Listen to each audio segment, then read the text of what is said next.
ఈ రోజున సత్యప్రాశస్త్యములోని 4వ పాఠానికి ప్రియ విద్యార్థులందరికీ స్వాగతం.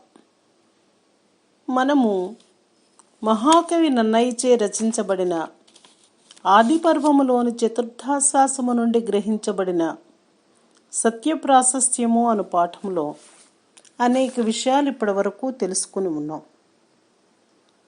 అందులోని భాగంగా శకుంతల దుష్యంతునికి ధర్మబోధని చేయటం,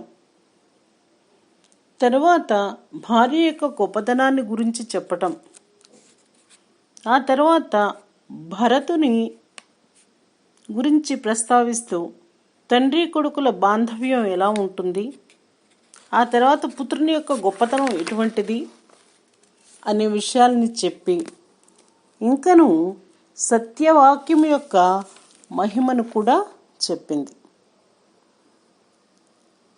ఇప్పుడు మనము ఆ మాటలు శకుంతల చెప్పిన మాటలను విని దుష్యంతుడు నీవెట నేనెట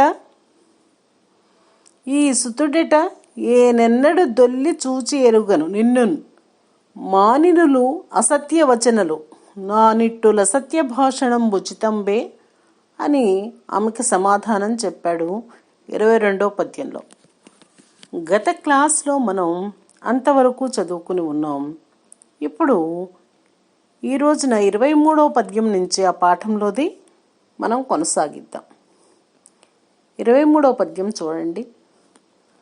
పొడవున ప్రాయమున కడు గడిది బలమునను చూడగా అసదృశుని కొడుకని ఈతని నెంతయు నెడమడుగుగా చూపతెత్తె ఇందరు నగగన్. పొడవున ప్రాయంబున కడు గడిది బలంబునను, పొడవులోను అంటే ఎత్తులోను, ప్రాయము వయస్సులోను, కడు మిక్కిలి గడిది అంటే గొప్పదైన బలంబునను, బలంలో కూడా అంటే మంచి దృఢంగా ఉన్నాడు, బాగా పొడవుగా ఉన్నాడు, వయసు కూడా ఉన్నది.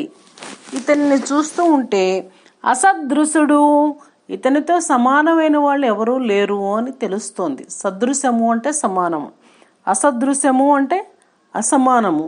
అసదృశుని ఈ కొడుకని ఈతని ఎంతయు, ఇతడు నీ కొడుకని ఎంతో ఎడమగుగా చూపదెత్తే. ఇది నెడమడుగుగా అంటే ఎంతో ఎడముగా ఉన్నది, చాలా వెడము అంటాము. కానీ చూడ్డానికి అది ఏమాత్రము పొంతనకి రాని విషయముగా ఉంది. ఎడమగుగా అంటే చాలా సత్య దూరముగా ఉన్నది. ఇటువంటి విషయాన్ని నాకు తెలియచేయడానికి తీసుకొచ్చావా? చూపతెత్తే ఇందరు నగగన్, ఇంతమంది నగగన్ నవ్వుతూ ఉండగా ఈ విషయాన్ని, అసత్యమైన విషయాన్ని సత్యముగా నమ్మించడానికి తెచ్చావా?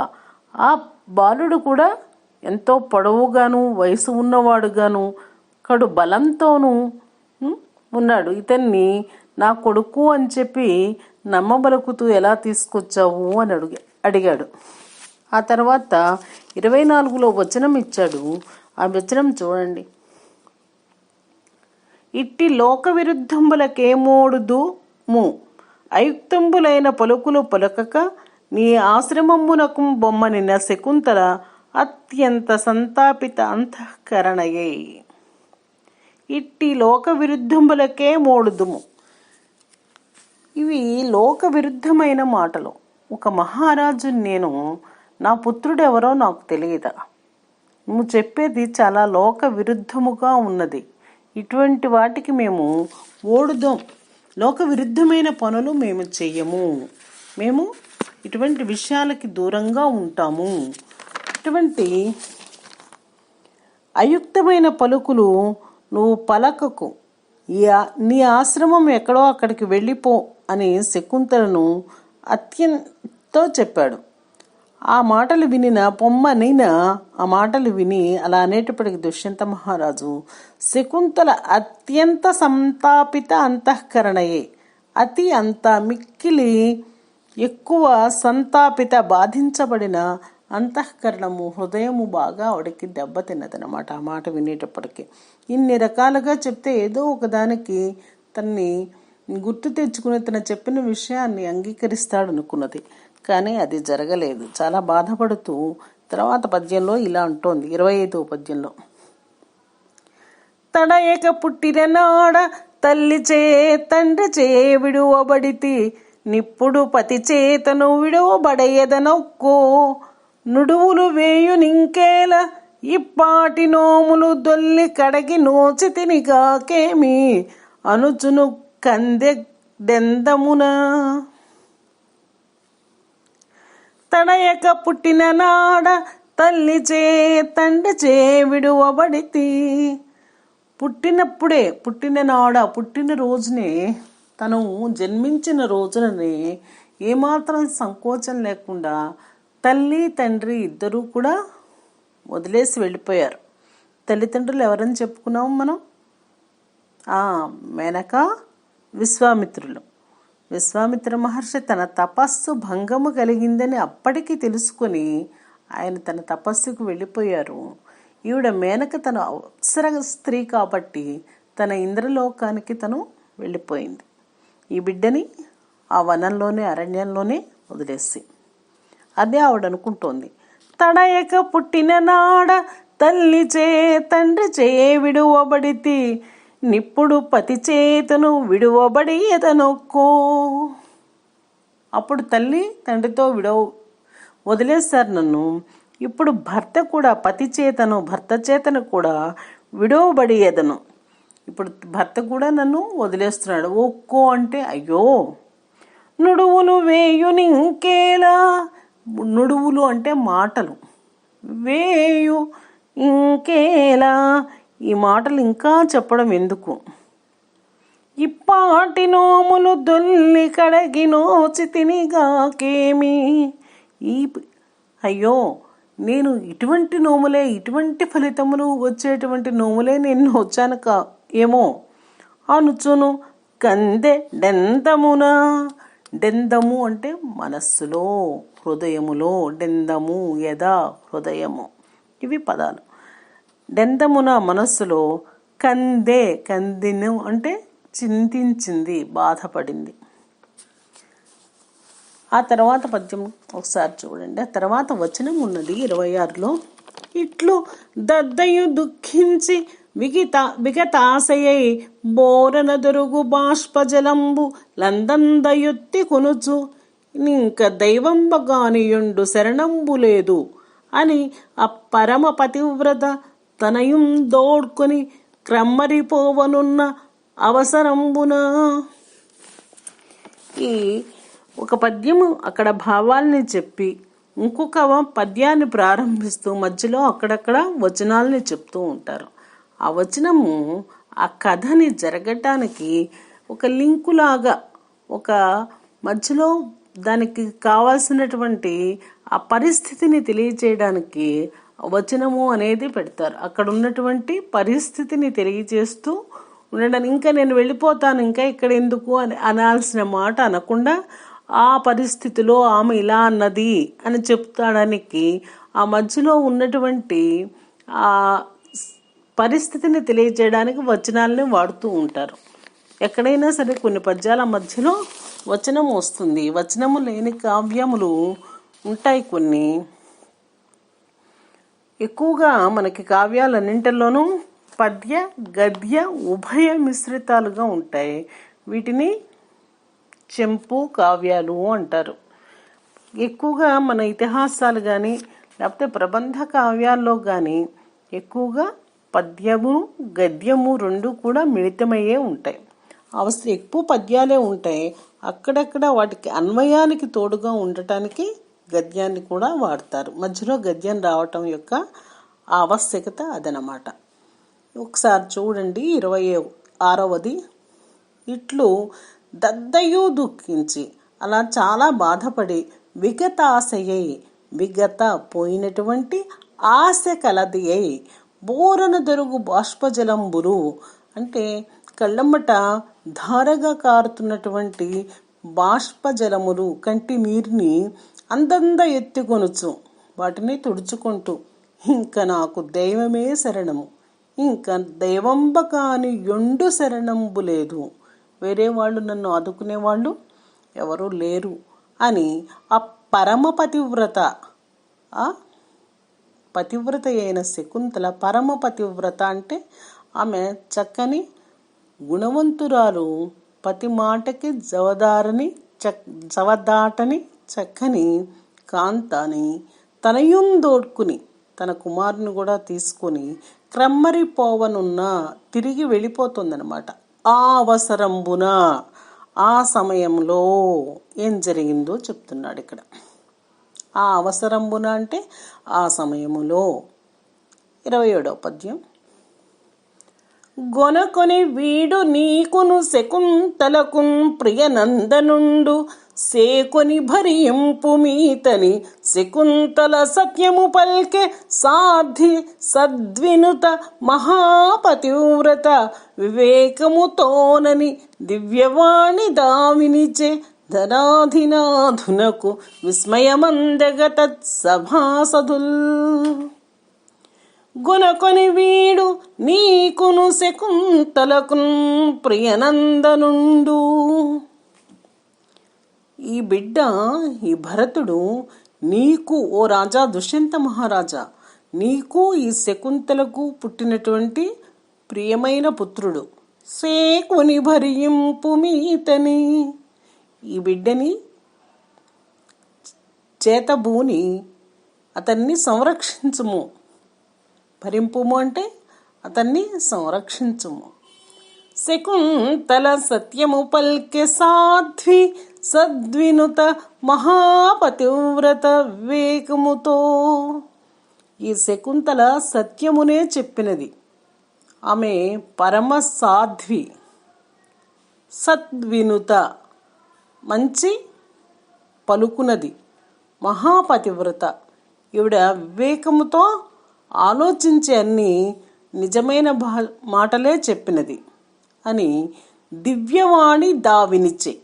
దివ్యవాణి అంటే దివ్యమైనటువంటి వాక్కులు వినిపించినయట.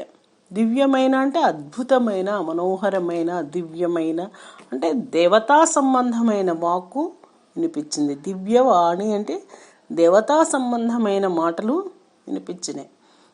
ధరాధినాధునకు విస్మయమందగా, ధరాధినాథుడు భూనాథుడైనటువంటి దుష్యంతునికి విస్మయం, ఆశ్చర్యపోయేటట్లుగా ఆ మాటలు దేవతావాక్కు వినిపించింది.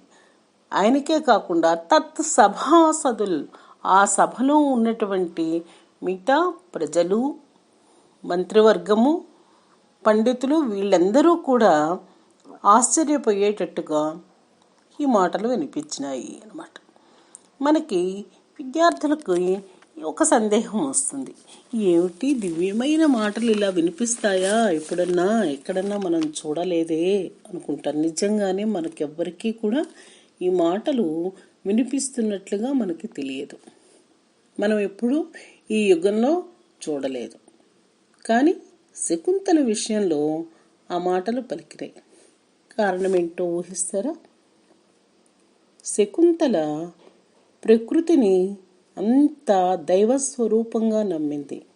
మనము అలా చెయ్యం. మనం ఏ పని చేసినా నన్నెవ్వరూ చూడటం లేదు కదా అని మనం ఎంతో నటిస్తాం తప్పితే మన చుట్టూ ఉన్నది మహాపదార్థాలని, ప్రకృతి గొప్ప శక్తివంతమైనదని దానికి భయపడి కానీ అది సాక్షిగా మనం చేసే ప్రతి పనికి ఉంటుందని మనం ఏనాడు గుర్తించలేదు, మనకి తెలియదు, అనుకోలేదు. కానీ శకుంతల వాటి ప్రకృతి యొక్క గొప్పతనాన్ని తెలిసిన వ్యక్తి. అంటే ప్రపంచములోని 9 పదార్థాలని నేను ప్రకృతి అనే 3 అక్షరాలతోనే చెప్తున్నాను. ఈ పంచభూతాలు అవన్నీ నెమరు వేయకుండా ఒక్కసారి వాటన్నింటికి కలిపి ప్రకృతి అని ఒక పదంతో చెప్తున్నాను విద్యార్థులారా. ఆ ప్రకృతి అన్ని గమనిస్తోందని అపారమైన భక్తితో తను నమ్మింది కాబట్టి అటువంటి ఆమెకు చేయూత ఇవ్వటానికి తప్పక ఆ దివ్యమైన వాక్కు ప్రకృతిలోంచి వచ్చింది. దీన్ని ఆకాశవాణి పలికిందని అలా మనము గ్రంథాల్లో చూస్తూ ఉంటాం. ఇప్పుడు మనం చేసే పనులకి ప్రకృతి బీభత్సాల్ని సృష్టిస్తోంది. ప్రకృతి వైపరీత్యాలనే వస్తాయి. వరదలు, అగ్నిపర్వతాలు పగలటం, ఉప్పెనలు, భూకంపాలు ఇటువంటివి మనం చూస్తున్నాం. కానీ ఆ యుగంలో, ఆ రోజుల్లో ఇవన్నీ కూడా ప్రకృతి మానవ జీవనానికి చాలా సహాయకారిగా ఉండేది. 27వ పద్యంలో దాదాపుగా మీకు ప్రతి పదానికి కూడా అర్థం తెలిసిందని నేను భావిస్తున్నాను. తర్వాత వచనానికి వెడుతున్నాను. ఇట్లెల్లవారులకు నతి హర్షంబుగా శకుంతల పతివ్రతాత్వంబును సత్యంబును భరతోత్పత్తియు ప్రశంసించు వేలుపుల పలుకుల అతివ్యక్తంబులయ్యి ఆకాశంబు వలన వీతించిన విని దుష్యంతుండు సభాసదుల విననిట్లనియే. ఆ సభలో ఉన్నటువంటి రాజులకు, మంత్రులకు, ప్రజలు అందరూ వినేటట్టుగా ఆకాశవాణి చెప్పిన పలుకులను విని ఆవిడ యొక్క పతివ్రతాత్వమును, ఆమె యొక్క సద్గుణములను, సత్యమును, శకుంతల చెప్పిన విధానాన్ని, భరతుని యొక్క ఉత్పత్తిని విని ప్రశంసిస్తూ ఆ దుష్యంతుడు సభాసదులతో ఇట్లా అన్నట్ట. ఇది 28వ వచనానికి భావం. 29కి ఒకసారి చూడండి. 29వ పద్యం. ఏను నీ ఇంతియను గాని ఎరుగరన్యులు అర్ధి గణ్వ మహాముని ఆశ్రమంబునందు గాంధర్వ విధి వివాహమున కరము నెమ్మి చేసితి దీని పాణిగ్రహణము. ఏను అంటే నేను అని. ఈ ఇంతిను, ఈ ఇంతి అంటే ఈ స్త్రీ, అంటే ఈ శకుంతల కానీ ఎరుగరన్యులు మిగతా వాళ్ళెవరు ఈమె ఈ విషయాన్ని, వివాహం చేసుకున్న విషయాన్ని ఎరుగరు. కణ్వ మహాముని ఆశ్రమంబునందు గాంధర్వ విధి వివాహమున కరము నెమ్మి చేసితి. కరము అంటే మిక్కిలి, నెమ్మి చేసితి అంటే ప్రేమతో ఈ పని దీనిని పాణిగ్రహణము చేసితి, అది అన్వయం. ఇలా గాంధర్వ విధి వివాహమున, గాంధర్వ విధిలో నేను ఈమెను వివాహం చేసుకున్నాను, అన్యులకు ఈ విషయము తెలియదు, కణ్వముని ఆశ్రమంలో అని చెప్తున్నాడు. గాంధర్వ వివాహం అంటే ఇంతకుముందు మనం చెప్పుకున్నాం, ఒక్క పెండ్లి కుమారుడు కుమార్తెకు తప్పితే మిగతా ఎవరికి కూడా ఆ వివాహంలో సంబంధము ఉండదు, ఎవరికి కూడా ఆ విషయము తెలియదు, వారి మధ్యవర్తిత్వము ఏమీ ఉండదు. దానిని గాంధర్వ వివాహము అంటారు. అది 29వ పద్యం. ఇప్పటికీ ఈ 29వ పద్యము ఎంత గొప్పదో. దీంట్లో దుష్యంతుడు ఆ ఆకాశవాణి మాటలను విని నేను ఈమెను వివాహం చేసుకున్న విషయము, గాంధర్వ విధిలో వివాహం చేసుకున్న విషయము సత్యము అని చెప్తున్నాడు. ఇంకా ఏం చెప్తాడో 30లో చూద్దాం. అన్యులెరుగమి చేసి లోకాపవాద భీతి నెరిగియు నిత్తన్వి ప్రీతి తప్పి ఎరుగనంటిని ఇందరకిప్పుడెరుగ చెప్పెనాకాశవాణి అచ్చరువుగాక. అన్యులెరగమి చేసి, ఈ విషయాన్ని ఇతరులకు ఎవరికీ తెలియపోవడం వలన, లోకాపవాద భీతి నెరిగియు, లోకులు ఇదంతా అబద్ధము, ఆమె ఎవరో, ఆ బిడ్డ ఎవరో తీసుకొచ్చి ఈ రాజ్యంలో పెట్టుకుని ఆ బిడ్డను యువరాజును చేస్తాట అనేటువంటి లోక నిందని మోయాల్సి వస్తుంది. లోకాపవాదం అంటే లోకులు వేసే నిందని మోయాల్సి వస్తుంది అనే భయంతో ఎరిగియు, ఈమె ఎవరో నాకు తెలిసి కూడా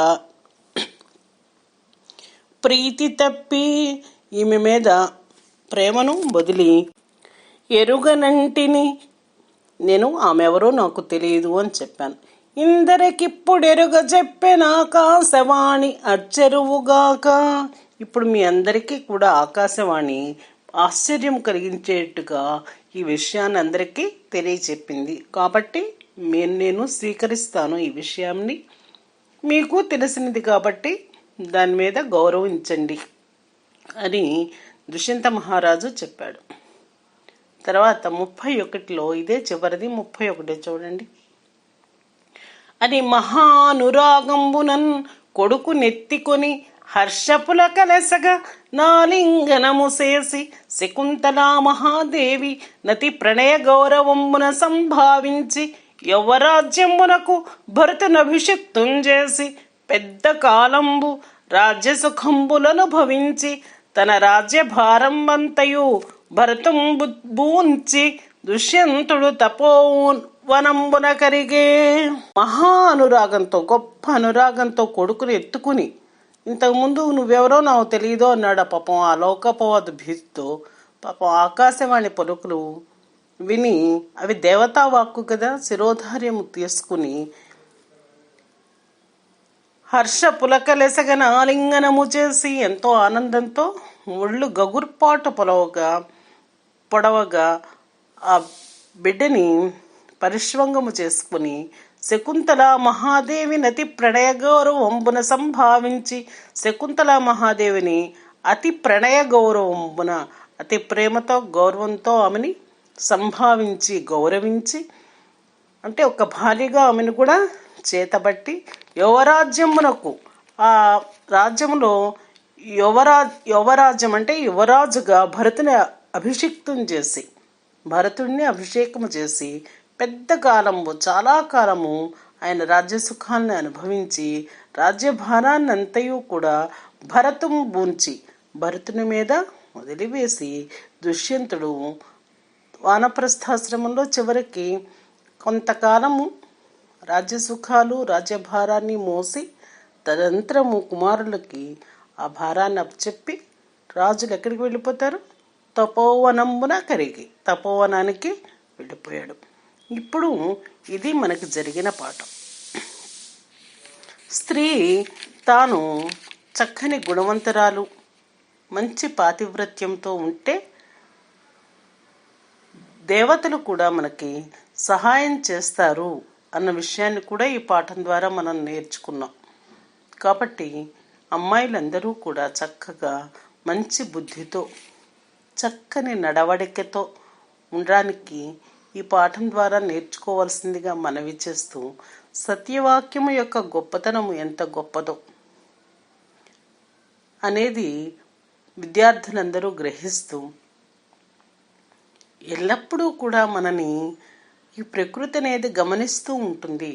కాబట్టి ఒక అబద్ధము అడ్డం కానీ, ఒక అసత్యము అడ్డం కానీ, ఒక దొంగతనము ఇటువంటివి చేయటం కానీ, లేకపోతే వేరొక ప్రాణికి, మనుష్యులు కావచ్చు ఏ ప్రాణి అయినా సరే, దేనికి కూడా ఎట్టి పరిస్థితిలో హాని కలిగే పనులు చేయకుండా సత్ప్రవర్తనతో మెలిగితే దైవకృపకి పాత్రులవుతామనేది ఈ పాఠం ద్వారా విద్యార్థులు గ్రహిస్తారని ఆశిస్తాను. ఇంకా మనం ఈ పాఠంలో అనేక వ్యాకరణ అంశాలని చెప్పుకోవడం కొంత వదిలేసాం. దానికి కారణం కథాగమనానికి భంగం కాకూడదని, మీకు భావగ్రహణంలో ఆటంకం ఉంటుంది అనే భయంతో కొన్ని వ్యాకరణ అంశాలని చెప్పడం ఆపివేశాను. అలా వ్యాకరణాంశాల మీదే దృష్టి కనుక ఉంచితే మన ఆలోచనలో, కథాస్రవంతిలో మధ్యలో కొంత తేడా, ఆలోచన వేరే విధంగా వస్తుంది, ఆసక్తి కొంత కథలో తగ్గుతుంది అనేది దానికి ఉద్దేశ్యం. కానీ మనకి ద్వితీయ సంవత్సరంలో పద్యానికి అర్ధ తాత్పర్యాలు ఇచ్చినప్పుడు ఏదో పదానికి అర్థం రాసేసి ఆ తాత్పర్యం రాసేస్తేనే 8 మార్కులు పడతాయి అని అనుకోవటం అంత సరి అయినది కాదు. మనకి పద్య సమగ్ర వ్యాఖ్యలు అని ఉంటాయి. అసలు ఆ సమగ్ర వ్యాఖ్య కింద ఎంతో విషయాన్ని రాయాల్సి ఉంటుంది. ముందు అవతారిక రాస్తాం. ఆ అవతారికలో ఏ పాఠంలోంచి ఎవరు ఏ కవిచే ఏ సందర్భంలో ఏ గ్రంథంలోంచి ఈ ప్రస్తుత పద్యం తీసుకొనబడినది అనే విషయాన్ని అవతారికగా రాస్తాం. ఆ తర్వాత పద్యం ఎట్లాగూ మనకి ప్రశ్నపత్రంలో ఇస్తారు, దానికి పద విభాగం చేసుకోవాలి. విద్యార్థి యొక్క శక్తి సామర్థ్యాలు ఆ పద విభాగం చేయటంలోనే 75% తెలిసిపోతాయి. పద నాలెడ్జ్, పదశక్తి కనుక, పద గుర్తింపు శక్తి కనుక వచ్చినట్లుంటే విద్యార్థికి ఆ పదానికి అర్థం తెలుసుకోవటం చాలా తేలిక.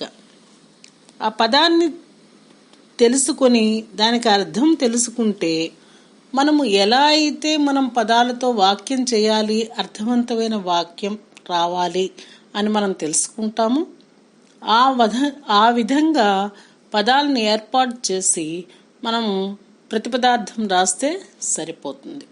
అన్వయ క్రమానికి ఎక్కువ కష్టపడాల్సిన అవసరం లేదు. 4-5 పద్యాలు మీరు అర్థాన్ని పద్యం మీద తెలుసుకోవటం అలవాటు చేసుకుంటే అన్వయ క్రమం మీ అనుభవానికి మీకే వస్తుంది. ఈ విషయాలు మనకి పద్యానికి వ్యాఖ్యానం చేయటంలో ఇవన్నీ కూడా చాలా అంశాలు ఉంటాయి. ఇంకా కూడా నేను కొన్ని అలంకారాలు చెప్పడం కూడా నేను ఆ పద్య వివరణలో ఇక్కడ ఈ అలంకారం ఉన్నది అని కూడా నేను చెప్పలేదు. అది పాఠం జరిగే విధానంలో కొంత ఇబ్బంది వస్తుంది మీకు అని ఉద్దేశంతో వాటిని కూడా అనుక్రమంలో చెప్పలేకపోయినాను. ఇప్పుడు ఒక పద్యానికి ఉదాహరణకి మీకు చెప్తాను. నుతజల పూరితంబులగు నూతులు నూరిటి కంటే అన్న పద్యం ఉంది. అది ఆ పద్యంలోనే సత్యము యొక్క గొప్పతనాన్ని చెప్తున్నారు కదా. దాన్ని బట్టే ఈ పాఠానికి సత్య ప్రాశస్త్యము, ప్రశస్తి అంటే గొప్పతనం, ప్రశస్తి యొక్క భావం ప్రాశస్త్యం, సత్యం యొక్క ప్రాశస్త్యము కాబట్టి సత్య ప్రాశస్త్యము అనే పేరు వచ్చింది. అందులో బాగా ముఖ్యమైన పద్యం నుతజల పూరితంబులు. దాంట్లో ఒక అలంకారం ఉన్నది, దానిని సారా అలంకారము అంటాం. సారా అలంకారం అంటే మనకి విద్యార్థుల దగ్గర ఈ రోజున అనేక వ్యాఖ్యాన పుస్తకాలు ఉంటూ ఉన్నాయి, స్టడీ మెటీరియల్స్ అన్న పేరుతో. దాంట్లో ఇస్తారు సారాలంకారము అని. ఏమిటి ఆ సారాలంకారం అంటే మీకు గుర్తుండాలంటే నేను ఇలా చెప్పదలుచుకున్నా. ఉత్తరోత్తరం ఉత్కృష్ట సార ఇత్యభిధీయతే. ఉత్తరోత్తరం ఒకదానికంటే, ఉత్తరము అంటే దీనికంట పక్కదాన్ని ఉత్తరం అంటాం, దానికంట పక్కదాన్ని ఇంకా ఉత్తరం అంటాం. ఉత్తరోత్తరం ఒకదానికంట ఒకటి, దానికంట ఇంకొకటి గొప్పగా చెప్తే అది సారాలంకారము అవుతుంది. మీకు ఉదాహరణకి ఒక ఆయన ఇలా చెప్తున్నాడు, మధు మధురం అని చెప్తున్నాడు, తేనె చాలా తీయగా ఉంటుంది అని చెప్తున్నాడు. కానీ దానికంటే కూడా అమృతం ఇంకా తీపి, దీని అమృతానికంటే కూడా కవి మాటలు మరీ తీపి అని ఒకదానికంటే ఒకటి వర్ణిస్తూ చెప్తుంటే దాన్ని సారాలంకారము అంటారనమాట. ఇలా మనం కొన్ని అలంకారాలని మనం చెప్పుకోవటం కొంత విడిచేసాం. ఇక్కడ కూడా 100 బావులు గొప్పవని చెప్తోంది, 100 నూతుల కంటే. ఆ బావుల కంటే క్రతువులు గొప్పవంటోంది, క్రతువుల కంటే కుమారుడు గొప్ప అంటోంది, కుమారుడి కన్నా సత్యవాక్యం గొప్ప అంటోంది. ఒకదానికంటే ఒకటి గొప్పతనాన్ని చెప్తున్నాడు, ఉత్కృష్టమైనది అని చెప్తున్నాడు. కాబట్టి ఇది సారాలంకారంగా మనం భావించవచ్చు. ఇంకొక ముఖ్య విషయం ఏంటంటే మనకి దాదాపు 6 ఈ నక్షత్రం గుర్తు, స్టార్ గుర్తున్న పద్యాలు వచ్చినాయి. అందులో ఉత్పలమాల, చంపకమాల పెద్ద పద్యాలు కాకుండా చిన్న చిన్న పద్యాలు కూడా ఉన్నాయి. సతియును గుణవతిను ప్రజావతియును అన్న పద్యం చాలా చిన్న పద్యం, దాన్ని కూడా మనకి ఇక్కడ ఇచ్చాడు. ఇంపార్టెంట్ కంద పద్యం అది, దాన్ని కూడా మనకి స్టార్ గుర్తుతో ఇచ్చాడు. కానీ ఆ పద్యానికి వ్యాఖ్యానం చేయడం ఆ 4 పదాలకి అర్థం రాసేస్తే మనకి సరిపోతుంది అనుకోవడం, 8 మార్కులు వచ్చేస్తాయి అనుకోవడం మనకి భ్రమ అవుతుంది. దానికి విశిష్టమైన వ్యాఖ్యానం చేసుకోవాలి. దాంట్లో దుర్మతికి ఇహము పరము కలదే మతి పరికింపన్ అని ఆ కాంటెస్ట్ వాక్యం ఇచ్చాడు. దాన్ని విస్తారంగా మనం వివరించి తాత్పర్యంలో రాయాలి. అలా రాసినప్పుడే దానికి మనం పూర్తి మార్కుల్ని మనం సంపాదించగలుగుతాం. ఇంకా కూడా ఈ పాఠంలో ఎక్కువ నన్నయ్య గారి కవిత్వంలో ప్రథమా విభక్తిలో వచ్చే డూము ఊలు ప్రత్యయాల్లో మూ ప్రత్యయం బదులు 0 ముందు ఉన్న బు అనేది ఎక్కువ వాడుతున్నారు. ఉదాహరణకి సత్యము సత్యంబు, సత్యము సత్యంబు, తర్వాత జలము జలంబు, బలము బలంబు, అభిగమనము అభిగమనంబు. ఇటువంటి పదాలు వచ్చాయి. వాటిని కొంచెం గమనించండి. అలా 0 ముందు ఉన్న బూ వచ్చిన ప్రథమా విభక్తి. ఆ 11వ శతాబ్దంలో వాడుకలో ఎక్కువగా ఆ విధమైనటువంటి భాష ఉండేది. మనకి మూవర్ణమునకు బదులు బిందుపూర్వక బుకారం వస్తుంది అని వ్యాకరణ సూత్రం. వృక్షము వృక్షంబు అనేటువంటి పదాలు ఏర్పడతాయి. ఇంకా కూడా దుష్యంతుండు అంటే దుష్యంతుడు కూడా దుష్యంతుడు అనే అర్థంలో అలా ప్రయోగాలు ఉన్నాయి. ఇంకా అరసున్నాల గురించి ఇంకా ఎక్కువగా మీకు ప్రస్తావించలేదు. అరసున్నా తర్వాత సరళాదేశ సంధి అన్నమాట. పక్కన సరళాలు వస్తాయి. ఆ సరళాలని మీరు గుర్తుపట్టుకుని ఎక్కడైతే అరసున్నా వెంటనే సరళం ఉంటుందో దాన్ని విడదీసుకుని చక్కగా మీరు పద్యాన్ని అర్థం చెప్పుకుంటారని, ఇంకా ఈ పాఠంలో ఉన్న అభ్యాస వేదికని చక్కగా పూర్తి చేసి నాకు మళ్ళీ మీరు మీ గూగుల్ షీట్లలో టీచర్స్కి మీకు ఆన్సర్ పోస్ట్ చేస్తారని, మామూలు షీట్లలోనే సరే మీరు పోస్ట్ చేస్తారని ఆశిస్తూ, ఇంత చెప్పుకున్న పాఠానికి అభ్యాస వేదిక పూర్తి స్థాయిలో మీ సొంత వాక్యాల్లో పూర్తి చేయగలిగినప్పుడే సార్థకత అని మరొకసారి మీకు తెలియజేస్తూ, ఇంకొక మంచి పాఠంలో మళ్ళీ మనం కలుసుకుందాము. అంతవరకు సెలవు.